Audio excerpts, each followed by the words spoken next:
ಮಾಡುತ್ತಲೇ ನಾ ಈ ರಾಮಸೇನೆಯಲ್ಲಿ ಇದ್ದವ ಆ ಕಾಲಕ್ಕೆ ಮಾರುತಿ ಇತ್ತವ ಎನ್ನುವಂತಹ ನುಡಿ ಕೇಳಿದ್ದು ಆಲಿಸಿ ಸಮ್ಮುಖಕ್ಕೆ ಬಂದಿದ್ದೇನೆ. ರಾಮನ ಕರೆ ಬೇರೆಯಲ್ಲ, ಶತ್ರುಘ್ನ ದೇವನ ಕರೆ ಬೇರೆಯಲ್ಲ. ಹಾಗಾದ ಕಾರಣ ಕರೆದ ಕಾರಣ ಏನು? ಅಪ್ಪಣೆಯಾಗಬೇಕು.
ಶಿರವಾಗಿ ನಮಸ್ಕರಿಸ್ತಾ ಇದ್ದೀಯ. ನಿಜ, ಸಂತೋಷವಾಯ್ತಪ್ಪ.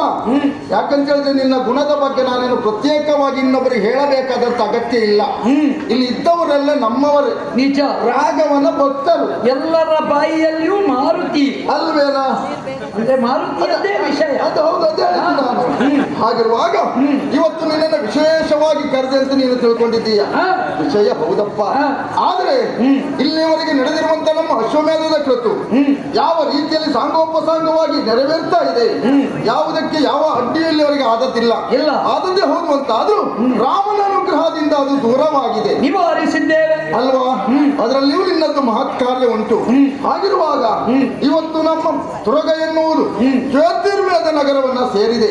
ಸರಿ, ಅಲ್ಲಿ ಅಧಿಕಾರಿಯಾಗಿರುವಂತಹ ವೀರಮಣಿ ನಮ್ಮ ತುರಗವನ್ನ ಕಟ್ಟಿದ್ದಾನೆ.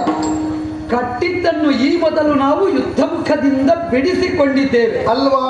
ಅದೇ ಪ್ರಾರಂಭ ಮಾಡಬಹುದಲ್ಲ. ಕೆಲವರೆಲ್ಲ ರಾಮನ ಯೋಗ್ಯತೆಯನ್ನು ಅರ್ಥವಿಸಿಕೊಂಡು ಅವರಾಗೆ ಕಪ್ಪ ಕಾಣಿಕೆಯನ್ನು ತಂದು ಕೊಟ್ಟಿದ್ದಾರೆ. ಮಣಿದವರನ್ನು ಮಾನಿಸಿದ್ದೇವೆ, ಮಲೆತವರನ್ನು ಮರ್ತಿಸಿದ್ದೇವೆ. ಅಲ್ವೇನಾ? ಹಾಗಂತ ವೀರಮಣಿ ಕಟ್ಟಿದ್ದಾನೆಂದು ಮಾತ್ರಕ್ಕೆ ನಾವು ಸುಮ್ಮನಿಲ್ಲ, ಸಾಧ್ಯವೇ ಇಲ್ಲ. ಯಾಕಂತ ಹೇಳಿದ್ರೆ ಕಟ್ಟಿ ಬಹಳ ಸಮಯವೇ ಗತಿಸಿ ಹೋಗಿದೆ. ಯಾವುದೇ ಉತ್ತರ ಅವನಿಂದ ಇಲ್ಲಿವರೆಗೆ ಬರಲಿಲ್ಲ. ಸರಿ, ಉತ್ತರ ಬರಲಿಲ್ಲ ಅಂತಾದ್ರೆ ನಾವು ಇನ್ನು ವಿಳಂಬ ಮಾಡುವುದು ಸರಿಯಲ್ವಲ್ಲ? ಬಹುಶಃ ಉತ್ತರ ಕ್ರಿಯೆಯ ಯೋಚನೆ ಇರಬೇಕು ಅವನಿಗೆ, ಅಲ್ವಾ? ಹೇಳಲಿಕ್ಕೂ ಇಲ್ಲ. ಹಾಗಂತ ಈಗ ನೀನು ಮಾಡಬೇಕಾದಂತ ಕಾರ್ಯ ಏನು ಗೊತ್ತುಂಟ? ಏನು? ಜ್ಯೋತಿರ್ಮೇಧ ನಗರದ ಅರಸನಾಗಿರುವಂತ ವೀರಮಣಿ ಇದ್ದಲ್ಲಿವರೆಗೆ ಹೋಗಿ ವಿಷಯವನ್ನ ತಿಳಿಸಬೇಕು. ಇದು ರಾಮನ ಅಶ್ವಮೇಧದ ಹಯವನ್ನು ನೀನು ಕಟ್ಟಿದ್ದೀಯಾ? ಇದು ನಿನಗೆ ಒಳ್ಳೇದಲ್ಲ. ರಾಮನ ಸೇವೆ ಮಾಡುವಂತ ಒಂದು ಯೋಗ ನಿನಗೆ ಇದ್ದದ್ದೇ ಹೋಗುವಂತಾದ್ರೆ ಅದಕ್ಕೂ ನಾವು ಅವಕಾಶ ಮಾಡಿ ಕೊಡ್ತೇವೆ. ಹಾಗಂತ ಕಪ್ಪ ಕಾಣಿಕೆಯನ್ನು ನೀನು ಕೊಟ್ರೆ ನಿನಗೂ ಕ್ಷೇಮ ನಮಗೂ ಕ್ಷೇಮ ಎನ್ನುವ ವಿಚಾರವನ್ನ ಅವನಲ್ಲಿ ಹೋಗಿ ಹೇಳಬೇಕು. ಅವನಲ್ಲಿ ಹೇಳಿ ಅವನನ್ನ ಸಂಧಾನಕ್ಕೆ ನೀನು ಒಲಿಸಿಕೊಂಡು ಬರಬೇಕಪ್ಪ. ಶತ್ರುಘ್ನ ದೇವ, ಎಂತಹ ವಿಪರ್ಯಾಸದ ಸಂಗತಿ ಅಂತ ಕೇಳಿದರೆ, ಉತ್ತರದ ಎತ್ತರದ ಹಿಮಾಲಯದ ತುತ್ತ ತುದಿಯಿಂದ ಹಿಡಿದು ದಕ್ಷಿಣಾವರ್ತದ ಕಟ್ಟ ಕಡೆಯ ಧನುಷ್ಕೋಟಿವರೆಗಿನ ಸಪ್ತದ್ವೀಪ ವಲಯಾಂಕಿತವಾದ ಭೂಮಂಡಲ ಮಧ್ಯೆ ಅಜನಾಭ ವರ್ಷವೆಂದು ಜಮ್ಮು ದ್ವೀಪವೆಂದು ಕರೆಸಿಕೊಂಡಂತಹ ಭಾರತ ಭೂಮಿ ಇದು. ಹೌದು, ಇಲ್ಲಿ ಇನ್ನೂ ಕೂಡ ರಾಮನನ್ನು ತಿಳಿಯದೇ ಇರುವ ಅಯೋಗ್ಯರು ಇದ್ದಾರೆ ಅಂತ ಹೇಳಿದ್ರೆ ನಮಗೆ ಅದಕ್ಕಿಂತ ದೊಡ್ಡ ಬೇಸರ ಬೇರೆ ಯಾವುದೂ ಇಲ್ಲ. ದೊಡ್ಡ ದುರಂತವೇ ಸರಿಯದು. ಅಂತಹವರಿಗೆ ರಾಮನ ಕುರಿತಾದಂತಹ ನೀತಿಯನ್ನು ಅಥವಾ ವಚನಾಮೃತವನ್ನು ಅರುಹಬೇಕಾದದ್ದು ನಮ್ಮ ಕರ್ತವ್ಯವೇ ಹೌದು. ಒಂದು ವಿಭಾಗದಿಂದ ಅವರನ್ನು ಅಯೋಗ್ಯರು ಅಂತ ಹೇಳುವುದಲ್ಲ. ಕೆಲವೊಂದು ಸಲ ಏನಾಗುತ್ತದೆ ಅಂತ ಕೇಳಿದರೆ, ನಮ್ಮವರ ಚರಿತ್ರೆ ಎಲ್ಲ ಒಳಗಿರುತ್ತದೆ, ಹೊರಗಿನವರ ಚರಿತ್ರೆ ಎಲ್ಲ ಹೊರಗೆ ಬರ್ತದೆ. ಕೊಡಬೇಕಾದ ಪಠ್ಯವನ್ನು ಕೊಡುವುದಿಲ್ಲ, ಕಟು ಸತ್ಯವನ್ನು ಮುಚ್ಚಿಡುತ್ತೇವೆ. ಯಾರದ್ದೋ ಅಲ್ಪರ ಪಠ್ಯವನ್ನು ನಮ್ಮವರಿಗೆ ನಾವು ಬೋಧಿಸ್ತೇವೆ. ಯಾವಾಗ ನಮ್ಮವರ ತತ್ವ ಸಂಹಿತೆ ಅದನ್ನು ನಮ್ಮವರಿಗೆ ನಾವು ಅನಾವರಣಗೊಳಿಸ್ತೇವೋ ಆವಾಗ ಮಾತ್ರ ಇದು ಧರ್ಮಭೂಮಿಯಾಗುವುದಕ್ಕೆ ಸಾಧ್ಯ, ರಾಮಭೂಮಿಯಾಗಲಿಕ್ಕೆ ಸಾಧ್ಯ, ರಾಮರಾಜ್ಯವಾಗುವುದಕ್ಕೆ ಸಾಧ್ಯ. ಖಂಡಿತ. ಅಂತ ಮುಂದೊಂದು ದಿನ ಮಾಡುವ ಯೋಗ ನಮಗೆ ಒದಗಿ ಬಂದ್ರೆ ಅದು ನಮ್ಮ ಸೌಭಾಗ್ಯ ಅಲ್ಲದೆ ಮತ್ತೇನು ಅಲ್ವೇನಾ? ಸಂತಾನ ಪ್ರಕ್ರಿಯೆಯಿಂದ ಸಾಧ್ಯವಾಗುತ್ತದೆ ಅಂತ ಆದ್ರೆ ನನ್ನದು ಆಕ್ಷೇಪ ಇಲ್ಲ. ಪ್ರಯತ್ನ ಮಾಡಿಯೇ ಮಾಡುತ್ತೇನೆ. ಒಂದು ವೇಳೆ ಅಲ್ಲಿ ಹೋಗಿ ಪ್ರಯತ್ನ ಮಾಡುವಲ್ಲಿರುವ ಉದ್ದೇಶ ಏನು ಅಂತ ಗೊತ್ತಾಗಬೇಕು. ಒಂದು ಇನ್ನೊಂದು ನೀವಂದಾಗ ನಾ ಅರ್ಥ ಮಾಡಿಕೊಂಡೆ, ಅವನು ಅಲ್ಪನಲ್ಲ, ಪ್ರಗಲ್ಭ್ಯಮತಿ ಇದ್ದಾನೆ. ಯಾಕಂದ್ರೆ ಜ್ಞಾನ ಸ್ವರೂಪಿಯಾದಂತಹ ಪರಮೇಶ್ವರ ಆ ಪುರನಿವಾಸಿಯಾಗಿದ್ದಾನೆ. ಅವನೇ ದೇವರು ಎನ್ನುವುದಾಗಿ ಕೊಂಡಾಡ್ತಾನೆ. ಈಶ್ವರ ಸಾನ್ನಿಧ್ಯದಲ್ಲೇ ರಾಮನಿಗೆ ಮೌಲ್ಯ ಇಲ್ಲ ಅಂದ್ರೆ ಹೇಗೆ?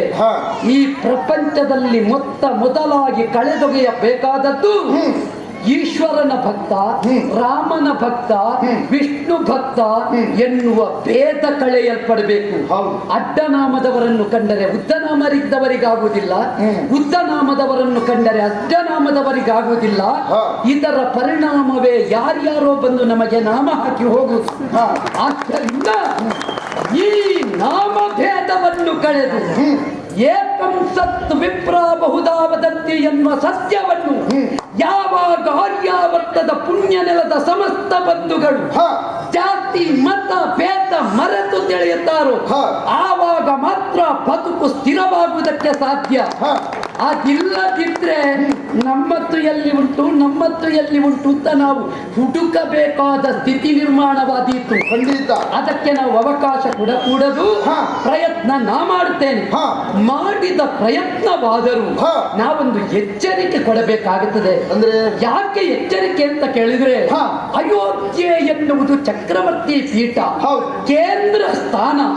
ಆದ್ದರಿಂದ ಕೇಂದ್ರದ ಒಂದು ಉಲ್ಲೇಖ ಅದು ಆಜ್ಞಾವಾಕ್ಯ ಆಗಬೇಕು. ಅಂತಹ ಆಜ್ಞಾವಾಕ್ಯವನ್ನು ಮೂಲ ಕೇಂದ್ರವಾದ ರಾಮನ ನೆಲೆಯ ಪ್ರತಿನಿಧಿಯಾಗಿ ನೀ ಕೊಡಬೇಕಾಗುತ್ತದೆ. ಏನದು ವಿಷಯ? ಅಯ್ಯೋ,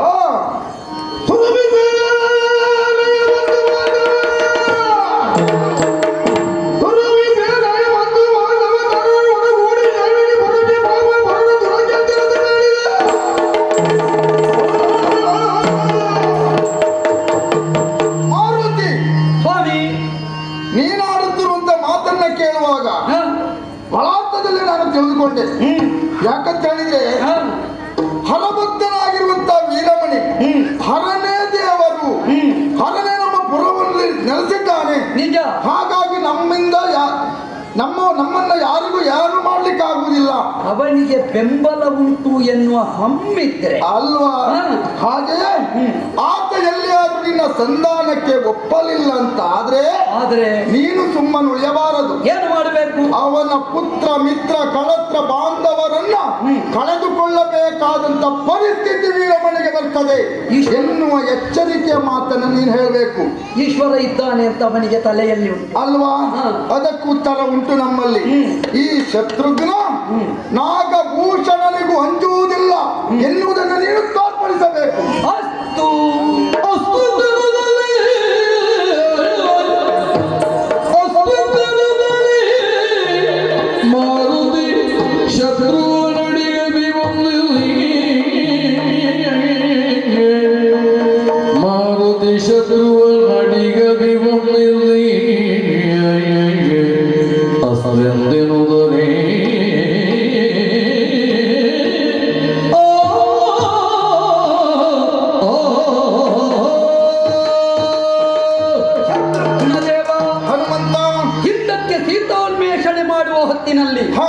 ಶ್ರೀರಾಮಚಂದ್ರ ದೇವರು ನನ್ನನ್ನು ಬಳಿಗೆ ಕಳೆದರು.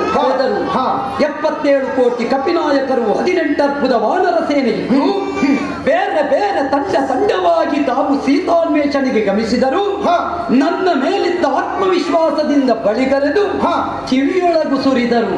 ಹನುಮಂತ, ಸೀತಾನ್ವೇಷಣೆಯಲ್ಲಿ ಮಾಡುವುದಕ್ಕೆ ನೀನೇ ಶಕ್ತ ಎಂಬ ಹಾಗೆ. ಹೌದು, ಇಂದು ನೀವು ಕೂಡ ಖ್ಯಾತನಾದನು ಭರತ ಭ್ರಾತೃ ಪ್ರೇಮದಿ, ನಿನ್ನ ಜೊತೆಯಲ್ಲಿದ್ದು ನಿಷ್ಠನಾದನು ಲಕ್ಷ್ಮಣ, ಅನಿಲ ಸೇವೆ ಮಾಡುವ ಅವಕಾಶವನ್ನಾದರೂ ಒದಗಿಸಿಕೊಡಬೇಕು ಎಂಬ ಹಾಗೆ ರಾಮ ಪದಾಂಬುರುಹಕ್ಕೆ ಪೊಡಮಟ್ಟ ಕಾಲದಲ್ಲಿ ಹಿಡಿದೆತ್ತಿ ನಿಮಗೆ ಅಧಿಕಾರವನ್ನು ಕೊಟ್ಟು ನನ್ನನ್ನು ಕರೆದು ಆಡಿದ್ದಾರೆ. ಹನುಮಂತ, ಶತ್ರುಘ್ನ ಬೇರೆಯಲ್ಲ, ನಾನು ಬೇರೆಯಲ್ಲ. ಅಯೋಧ್ಯೆ ಎನ್ನುವ ಧರ್ಮ ಛತ್ರದ 4 ಸ್ತಂಭಗಳು ರಾಮ, ಲಕ್ಷ್ಮಣ, ಭರತ, ಶತ್ರುಘ್ನರು. ಹಾಗಾದ ಕಾರಣ ರಾಮವಾಕ್ಯವೆಂದು ಶತ್ರುಘ್ನನ ವಾಕ್ಯವನ್ನು ಪರಿಗಣಿಸಿ ನೀ ನಡೆಯಬೇಕು ಅಂತ ಎಚ್ಚರಿಸಿದರು. ಹಾಗಾದ ಕಾರಣ ನಿಮ್ಮ ವಾಕ್ಯ ಬೇರೆಯಲ್ಲ, ಪ್ರಭು ವಾಕ್ಯ ಬೇರೆಯಲ್ಲ. ಅದನ್ನೇನು ಅಂಗೀಕರಿಸಿದವನಿದ್ದೇನೆ. ಈ ಕ್ಷಣವೇ ಹೋಗುತ್ತೇನೆ. ಹೋಗುವಾಗ ಪರಿವರ್ತನೆಗೊಂದು ದಾರಿಯನ್ನು ನಾವು ಕಂಡುಕೊಳ್ಳುತ್ತೇವೆ. ಈ ಪ್ರಪಂಚದಲ್ಲಿ ಪ್ರಧಾನವಾಗಿ ಪ್ರತಿಯೊಬ್ಬನು ಆಡಬಹುದು. ಮಂತ್ರ ಹೇಳುವಾಗ ಉಚ್ಚಾರ ದೋಷ ಬಂದ್ರೆ, ಉಚ್ಚಾರ ಲೋಪ ಬಂದ್ರೆ ದೋಷ ಬರ್ತದೆ. ಆದರೆ ಪ್ರತಿಯೊಬ್ಬನು ಪಂಡಿತನಿಂದ ಹಿಡಿದು ಪಾಮರರವರೆಗೆ ಉಚ್ಚರಿಸಬಹುದಾದ, ಭಜಿಸಬೇಕಾದಂತಹ ಆ ತತ್ವಕ್ಕೆ ಭಜನೆ ಅಂತ ಹೆಸರು. ಭಜನೆಯಲ್ಲಿ ವಿಭಜನೆ ಇಲ್ಲ, ಅದು ಒಗ್ಗೂಡಿಸುತ್ತದೆ. ಭಜನೆಯನ್ನು ಗಂಡು ಹೆಣ್ಣೆಂಬ ಭೇದವಿಲ್ಲದೆ ಅವರವರಲ್ಲದೆ ಅವರವರ ಮನೆಯವರು ಜೊತೆ ಸೇರಿಸಿಕೊಂಡು ಮಾಡಬಹುದಾದದ್ದು ಸತ್ಯ ಅಂತ ತಾತ್ವಿಕರು, ಜ್ಞಾನಿಗಳೆಲ್ಲ ಆಡಿದರು. ಅಂತಹ ಭಜನೆಯನ್ನೇ ಮಾಡುತ್ತೇನೆ. ಇನ್ನು ನಾವು ಮನೆಯೊಳಗೆ ಭಜನೆ ಮಾಡಿದ್ರೆ ನಮ್ಮದ್ದು ವಿಭಜನೆ ಆಗುವುದು ಗೊತ್ತೇ ಆಗುವುದಿಲ್ಲ. ಇನ್ನು ನಾವು ಆರಂಭ ಮಾಡಬೇಕಾದದ್ದು ನಗರ ಭಜನೆ. ಯಾವಾಗ ನಗರ ಭಜನೆ ನಾವು ಆರಂಭ ಮಾಡುತ್ತೇವೋ ಆವಾಗ ಮಾತ್ರ ನಾಗರಿಕ ಸಮುದಾಯವನ್ನು ಸುಸಂಸ್ಕೃತ ಸಮಾಜವಾಗಿ ರೂಪಿಸುವುದಕ್ಕೆ ಸಾಧ್ಯವಾಗುತ್ತದೆ. ಅದಕ್ಕಿರುವ ಮಾಧ್ಯಮವನ್ನು ಕಂಡುಕೊಂಡೇ ವೀರಮಣಿಯ ಜ್ಯೋತಿರ್ಮೇದ ನಗರಿಯಲ್ಲಿ ರಾಮ ಭಜನೆ ಮಾಡುತ್ತೇನೆ. ರಾಮ ಭಜನೆ ಎಲ್ಲಾ ಕಡೆ ಅನಾವರಣಗೊಂಡಿತು ಅಂತಾದ್ರೆ ರಾಮ ಎಲ್ಲಾ ಕಡೆ ಉಳ್ಳವ ಅಂತ ತಿಳಿಯುತ್ತದೆ. ಸ್ಪಷ್ಟವಾಗಿ ತಿಳಿಯುತ್ತದೆ. ರಾಘವ ಉಳ್ಳವೂರು ಉಳ್ಳೂರು ಅಂತ ಆಗುತ್ತದೆ. ರಾಘವ ಉಳ್ಳೂರು ಅಂತ ಆಗಬೇಕು. ರಾಘವ ಉಳ್ಳೂರು ಅಂತ ಆಗಬೇಕು ಅಂತಿದ್ರೆ ರಾಘವನ ಭಜನೆ ಪ್ರತಿಯೊಬ್ಬರ ನಾಲಗೆಯಿಂದ ಹೊರಬರಬೇಕು. ಅಂತಹ ಭಕ್ತಿಯನ್ನು ಉಚ್ಚರಿಸುತ್ತಾ ರಾಮ ಭಜನೆಯನ್ನು ಮಾಡುತ್ತಾ ಜ್ಯೋತಿರ್ಮೇಧದ ರಾಜಚಾವಡಿಗೆ ಗಮಿಸಲೇ.